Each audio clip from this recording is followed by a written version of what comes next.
Hi there, we're This Century and you're watching Concert Junkies.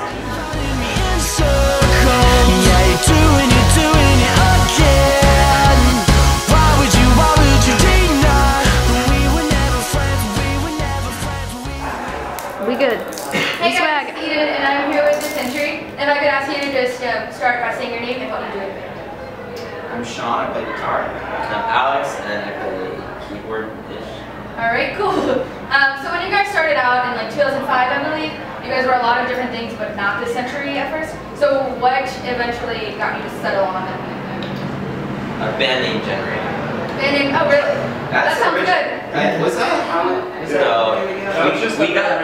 We got This Century from Sean. It was one of those really horrible moments where Sean's like, we need to come up with a band name sometime this century. It was one of those horrible This moments. Century, that's it. That's a mediocre name. Let's go with that. So. Mediocre, that's what you gotta settle for, I guess. Yeah. So like a lot of bands, especially like nowadays on the internet, there's like MySpace, YouTube, all that stuff really like gets a band going. So what kind of role do you think that played in your starting?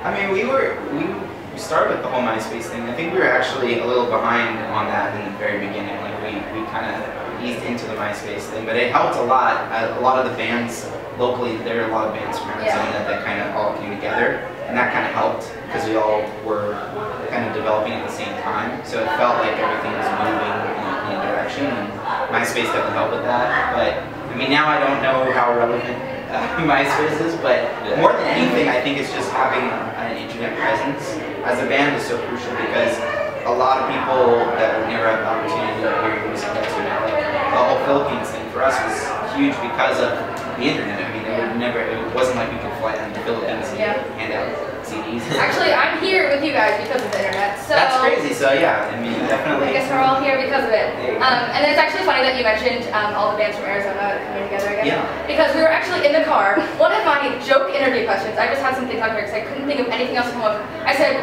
what is it with all these bands from Arizona? And she was cracking up at me. But you just proved it. Yeah. There's so many bands like the Maine, Front in Indian Lakes, pretty sure they're from around there. They're from Arizona, Lydia, Somerset, and Arbor's from Arizona. Ridiculous. Yeah, there's a lot of bands. I think it's just like we all kind of started at around the same time. Yeah. Which is kind of interesting.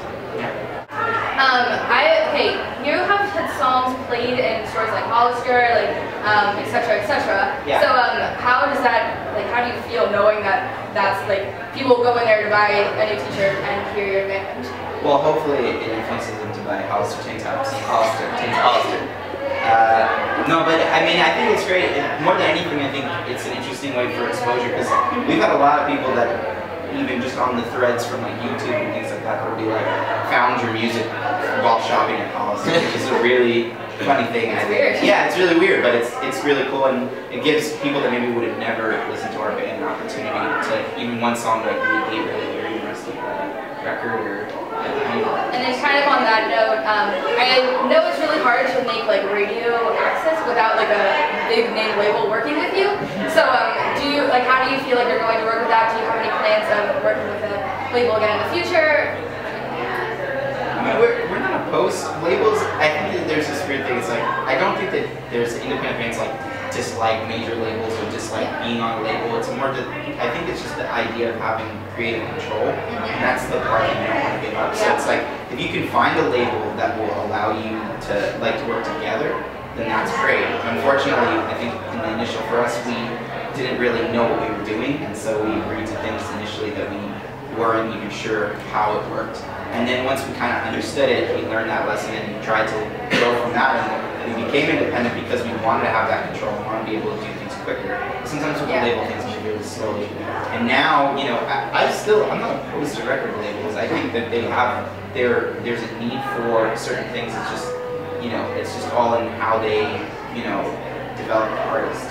And a lot of labels these days, I think the problem is that they're less focused on developing artists and more focused on cashing in on the short-term of an artist. And I think that's where you get that bitterness from a lot of bands that have experienced it, as well as us. And I think from that you learn how to kind of do a lot of things on your own. I mean, again, I don't think it just depends on the situation. It's good for right now because we kind of have control over what we want to do more or less. You know, whether it's writing or releasing tour. But labels also do provide those as well, so it depends on the situation. Yeah. And then 8123, like how did you get involved with stuff like that? How does it feel to be like working with, I know you're really close with the main, all those guys, like how does it feel to be working alongside those? It's great. I mean, we've been working with them for a while, and we've always been really good friends with the main because we started pretty much at the same time as bands. So like we have a really close relationship with our management. We're like our best friends and stuff. So it's just a different dynamic. Like a lot of other management groups and things kind of function differently, but I think what is kind of interesting, different that they have going on is that it's all these bands that really do know each other, hang out together, do everything together, and support each other, and it's kind of more of a communal thing that kind of allows for every band to support each other. So like we have main fans that are always coming to the shows. That they, they'll be this century. They'll be kids at the main shows. Like I just saw a big post today. They're in Italy, and there's all these kids wearing the Century sweatshirts at the main shows, and they it's really cool that both sides are really supportive. So out of all the tours you've been on, you've been with some pretty big guys. What do you think was your favorite? Like that stands out after all, like out of all of them? I think for me personally, when we went to Europe with it was just an incredible experience. What would be your dream tour? Like who would you want to be on that tour? Probably like the Killers and Coldplay would open the show for sure. Opening for you. Yeah, of course. They'll play like a 6-song set, maybe a hit or two. It's really smooth. Do you know any interesting facts about the members of the band that you want to share with me? Sure. I know a lot of stuff. Joel is a pescatarian, on his way to being a vegetarian, probably. Nice. Ryan is incredibly strong. Incredibly strong. Like dad strength. He has, what dad strength is? It's like, how it's like unusual, weirdly strong, like they can lift things, but you're like, that's just the dad, he shouldn't be able to lift that. That's probably because of her dad.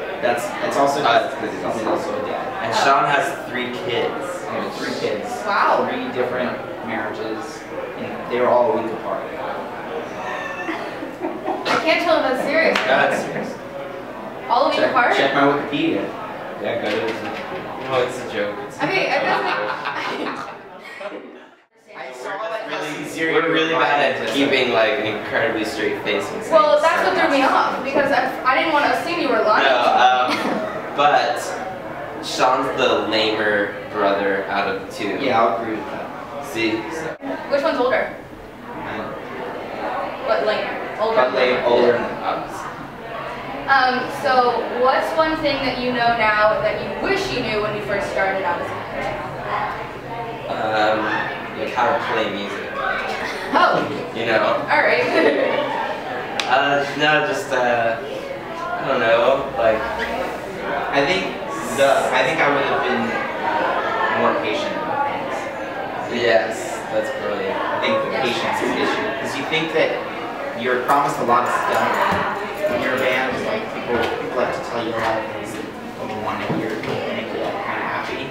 But you have to be a little more realistic and be patient and know that if it's something you're gonna do forever, or if it's your passion, then you shouldn't worry about if it happens a month from this day, because as soon as you set deadlines on stuff, you immediately will be disappointed because the music is... my friend gave me this idea, so it would be really cool if you guys decided to interview me instead. Sure. Okay. Alright, go ahead. Go ahead. Okay. Can you please introduce yourself to the camera? My name's Eden Kidder. I am a 17-year-old girl. Okay, next question. Tell me a little bit about your favorite hotspots here in Philadelphia. I've actually never been to Philadelphia until this very moment. Name me your favorite Bee Gees song. My dad was listening. So, let's hear it. Or you can just do an impersonation. Yeah, either an impersonation or your favorite song. I literally don't know. Alright, you heard it here first. She doesn't know. This is actually embarrassing. Wow. Okay. We got two more questions. Alright, cool. Okay, when playing the game Connect 4? Do you cheat on the regular? Every day. She's a liar, a cheat, and she doesn't know the features. And the girl. Don't forget that part. Always a girl. Next last question. What's your favorite Skittle? My favorite Skittle. I feel like, is this a joke or is that just a voice? Please answer the question. Like, color or?